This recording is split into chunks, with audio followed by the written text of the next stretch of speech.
అటు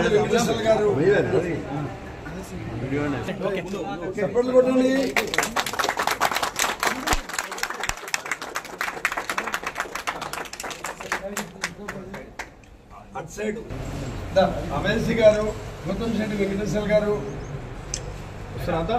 సార్ వస్తారు sir. Sir చూడండి సార్, చప్పట్లు కొట్టండి.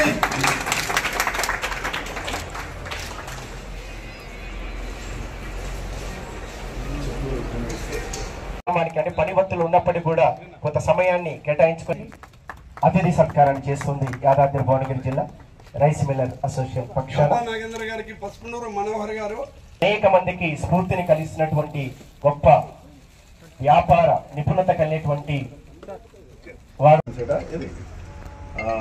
బాలరెడ్డి గారు అందరికీ నమస్కారం. అట్లనే మరి ఇక్కడికి వెళ్ళి కూడా మిగతా జిల్లాలకి వెళ్ళి కూడా వచ్చిన అధ్యక్షులకు అందరికీ నమస్కారం. చాలా సంతోషం. ఈరోజు ముఖ్యంగా రైస్ మిల్లర్ను నూతన ఆఫీస్ పెట్టుకొని ఈరోజు మీకు సంబంధించి మరి కార్యకలాపాలను నడుపుకోవడానికి ఈ ఆఫీస్ పెట్టుకుంటూ, సో మీ యొక్క కార్యకలాపాలన్నీ కూడా బాగా జరగాలి. మంచి ప్రాంతము భువనగిరి బాగా అభివృద్ధి చెందుతుంది. హైదరాబాద్కు అతి దగ్గర ప్లేసు. ఇక్కడ బైపాస్ రోడ్ ఉంది, ఇక్కడ కలెక్టర్ ఆఫీస్ దిక్కు మరి ఇక్కడ పెట్టుకున్నారంటే సో చాలా శుభసూచకం. అదే కాకుండా ఈరోజు సందర్భం కూడా చాలా గొప్పగా ఉంది. రైస్ మిల్లర్లు కానీ, ప్రభుత్వం కానీ, నాయకులు, ప్రజాప్రతినిధులు కానీ, అధికారులు కానీ గొప్పగా చెప్పుకోవడానికి బహుశా గత దశాబ్ద కాలంలో ఎప్పుడు లేదు, ఇప్పుడు ఉన్నది. సందర్భం ఎందుకున్నదంటే రైతులు కూడా సంతోషంగా ఉన్నారు. మనం అందరం పనిచేసేది రైతుల కోసం. రైతుల ఒడ్ల కొనుగోలులో రైతులకు ఈరోజు ధైర్యంగా చెప్తున్నాం, మనం మాట ప్రకారం వాళ్లకు 1 కిలో కూడా అదనంగా జోకకుండా, అదనంగా తూకం పెట్టకుండా వాళ్లకు పైసలు ఇచ్చే కార్యక్రమం జరుగుతుంది. రైస్ మిల్లర్లు దానికి పూర్తి స్థాయిలో కోఆపరేట్ చేస్తుంది. చాలా సంతోషం. ఎక్కడన్నా అడప ఏదైనా చిన్న చిన్న ఇబ్బందులు ఉన్నప్పుడు ఏమన్నా అయ్యుండొచ్చు, కానీ బట్ ఒకటే ఉదాహరణ పెట్టుకొని అంతా గట్లా జరిగింది అనేది చెప్పడం తప్పది. సరే, మేము రైస్ మిల్లర్స్ అసోసియేషన్ నూతన భవన ప్రారంభోత్సవానికి నన్ను పిలవటం చాలా సంతోషకరం. మీ యొక్క అసోసియేషన్ ప్రెసిడెంట్ గారు దాదాపు నేను జాయిన్ అయిన కొత్తలో, సార్ మా అసోసియేషన్ బిల్డింగ్ మేము ఇక్కడ కడుతున్నాం, ఒక చిన్న బిల్డింగ్, దానికి మీరు తప్పనిసరిగా మిమ్మల్ని ఆహ్వానిస్తాం, తొందరనే కంప్లీట్ చేస్తామన్నారు అని ఈ విధంగా నాకు చెప్పిన తర్వాత ఒక 4 నెలల్లో పూర్తయింది. అయితే మరి ఈ కార్యక్రమంలో నేను వస్తున్నారా అని నాకు ఈరోజు డౌట్ ఉండే. మా కలెక్టర్ గారు, నేను చూసుకుంటున్న ఎగ్జామ్ అది నీ సబ్జెక్ట్ కదా, నువ్వు పోయి వాళ్ళతో మాట్లాడి వాళ్ళని ఆశీర్వదించి వాళ్ళ యొక్క సంఘం కానీ, సంఘ సభ్యులు కానీ అందరూ కూడా బాగుండాలని చెప్పి కోరుకొని నువ్వే రా అని చెప్పి నన్ను ఇక్కడ చూడటం జరిగింది. సార్ ఇప్పుడు అక్కడ వెన్నెల కాలేజీలో ఎగ్జామ్ జరుగుతుంది, అక్కడే ఉన్నాడు కలెక్టర్ గారు. సో నిజంగా అందుకనే నాకు చాలా సంతోషం. కాబట్టి ఈ సందర్భంగా మరి కార్యక్రమంలో ముఖ్య అతిథిగా ఇచ్చేసినటువంటి మన గౌరవ శాసనసభ్యులు శ్రీ కుమ్మం అనిల్ కుమార్ రెడ్డి గారు వారికి, అదేవిధంగా మరి రైస్ మిల్లర్స్ అసోసియేషన్ రాష్ట్ర అధ్యక్షులు శ్రీ గంప నాగేంద్ర గారికి, ఎందుకంటే మా జిల్లాకే మేము పెద్ద మనిషి అనుకుంటారు, మరి రాష్ట్ర వ్యాప్తంగా భువనగిరి జిల్లా రైస్ మిల్లర్స్ అసోసియేషన్ నూతన భవన ప్రారంభోత్సవానికి ఇచ్చేసిన మన ఎమ్మెల్యే అనిల్ కుమార్ రెడ్డి గారికి, ఈనాడు ముఖ్య అతిథిగా ఇచ్చేసిన మన అసిస్టెంట్ కలెక్టర్ వీరారెడ్డి గారికి,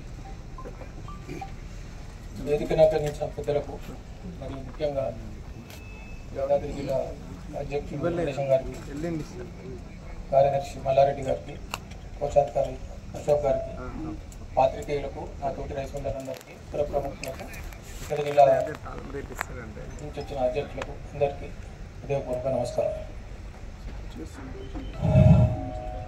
మా అసిస్టెంట్ కలెక్టర్ గారు రాష్ట్ర సమస్యలన్నీ నాకన్నా మొదలే వారికి బాగా తెలుసు. అయితే ఒక్కటే విషయం సభకు తెలియజేస్తున్నాను. పంటనేమో సంవత్సరం మొత్తం వచ్చిన పంట ఒకటే కాలంలో పండుతుంది. 100% 200% వల్ల మూమెంట్ ఒకటేసారి 100% 200% చేసి టూటన్ మిల్లుకు 4,000 క్వింటల్ కన్నా ధాన్యం దిగుమతి ఉంటుంది. వాళ్ళు 200% ఇస్తారు. సరుకు బయట ఉంటుందనే ఉద్దేశంతో ఈ ఆర్డర్ తీసుకొచ్చడం జరిగింది.